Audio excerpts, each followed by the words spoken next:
Bonjour, on va aborder le cours de la combustion de quelques matériaux organiques dans le dioxyde d'oxygène de l'air.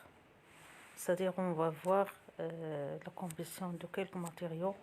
Bien sûr, il s'agit des matériaux organiques, le papier, le plastique de différents types, etc.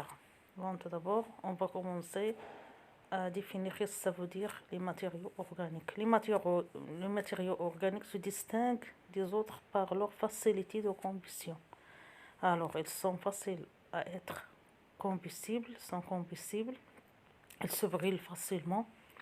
Exemple, le bois, le plastique, le coton, etc. On distingue deux types de matériaux organiques. Il y a les matériaux organiques naturels qui peuvent être d'origine animale, comme le cuir, la laine, etc., d'origine végétale, comme le coton, le bois, etc., des matériaux organiques synthétiques.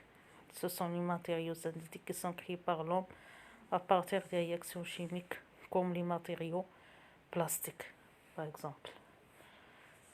Bon, tout d'abord, on va commencer par la combustion du papier. Bon, comme vous savez tous, que le papier est combustible. On a effectué la combustion du papier. Ici, on a utilisé un tube à essai, comme vous le voyez là, pour, bien sûr, pour déterminer quels sont les produits de cette combustion. Alors, on remarque que sur les parois du tube à essai, il y a du lavis, c'est-à-dire il y a la formation de la vapeur, la formation de l'eau. Ensuite, on utilise l'eau chaude pour identifier le CO2, c'est-à-dire le dioxyde de carbone. On remarque que l'eau chaude se trouble, comme vous le voyez ici. Donc, il y a formation de deux produits, ce sont le H2O et le CO2. Le papier donc brûle et il y a formation de CO2 et H2O. Alors, si on veut écrire le bilan de cette réaction, nous avons le papier plus le dioxygène, ce sont les réactifs. Ils produisent de l'eau, de CO2 et le C, c'est-à-dire la fumée, le carbone. Plus autres corps, bien sûr. Alors, d'après la loi de conservation des atomes, au cours de cette réaction, on peut en déduire que le papier contient les atomes de carbone et d'hydrogène. Donc, c'est un matériau organique. D'accord? Concernant l'oxygène, il peut être d'origine, son origine c'est l'oxygène, le dioxygène de l'air, parce que toute combustion nécessite la présence du dioxygène de l'air. On passe maintenant à la combustion du plastique. On va prendre comme exemple le polyéthylène, le PE, le polyéthylène. Voilà. Alors on effectue cette combustion en utilisant bien sûr l'eau de chaud pour identifier le CO2 et de la même façon on va utiliser l'entonnoir pour identifier l'existence de la buée, c'est-à-dire la vapeur d'eau qui résulte de cette combustion. Il y a aussi le carbone, il y a de la fumée, donc le carbone aussi est un produit de cette réaction. Observation.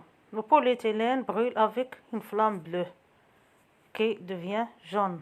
On observe la bouée se forme sur les parois de l'entonnoir, indique la formation de l'eau. Ensuite, il y a la formation de CO2 parce que l'eau chaude se trouble. Donc, comme équation bilan, on a l'équation bilan, le polyéthylène plus l'oxygène, on aura toujours H2O plus CO2. Donc, le polyéthylène contient les atomes d'hydrogène et de carbone. Donc, c'est un matériau organique. Voilà. Conclusion générale, les matériaux organiques constituent des molécules qui contiennent toujours essentiellement les atomes de carbone et d'hydrogène. Lors d'une combustion d'une matière organique dans le dioxygène de l'air et la formation des produits, l'eau et le dioxyde de carbone. Et dans ce cas, ces deux produits sont appelés les principaux produits. Le carbone et le monoxyde de carbone peut résulter d'une combustion incomplète. Bon, il faut faire attention qu'il y a deux types de combustion. Pour toutes les combustions, on a deux types. Comme vous l'avez vu au deuxième année, vous avez vu que la combustion du butane s'effectue, soit qu'elle soit de deux façons différentes. La première façon, elle peut être complète lorsque le dioxygène est abondant, ou bien incomplète lorsque le dioxygène est rare, c'est-à-dire le dioxygène est faible.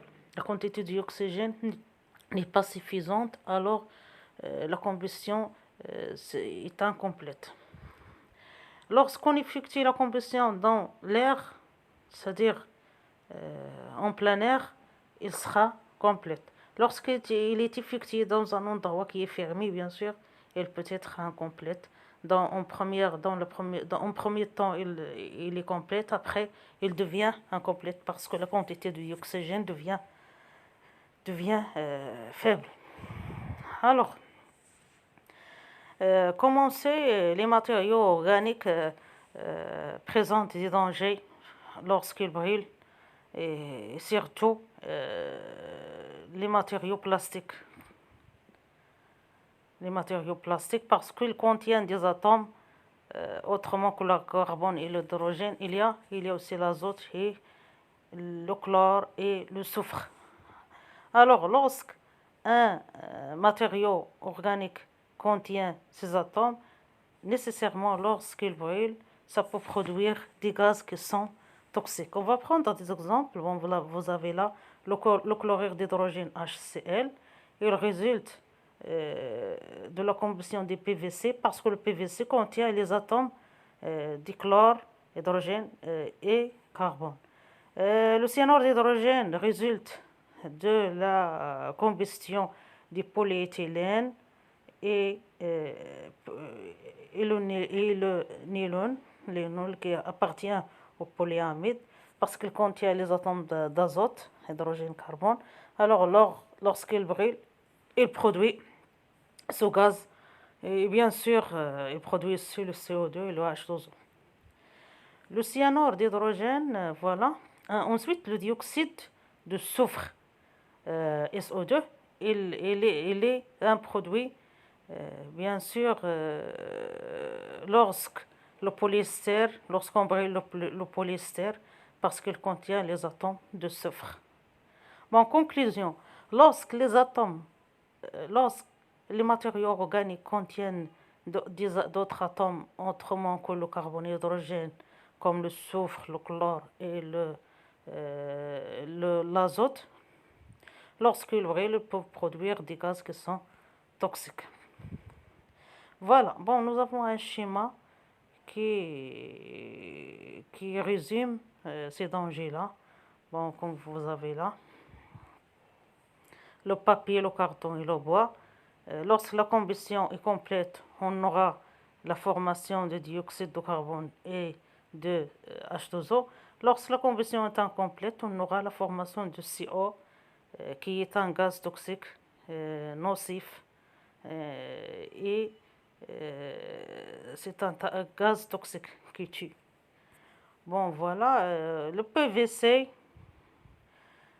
lorsqu'il brûle, il peut produire le HCl. Il produit le HCl, bien sûr. En plus, ce HCl, c'est un gaz qui est toxique pour l'homme et peut provoquer les pluies acides. Le polyéthylène, lorsqu'il brûle, il produit le HCl, c'est un gaz mortel. Et là, nous avons aussi, voilà. Bon, c'est tout ce qu'il y a. Merci de votre attention et à bientôt.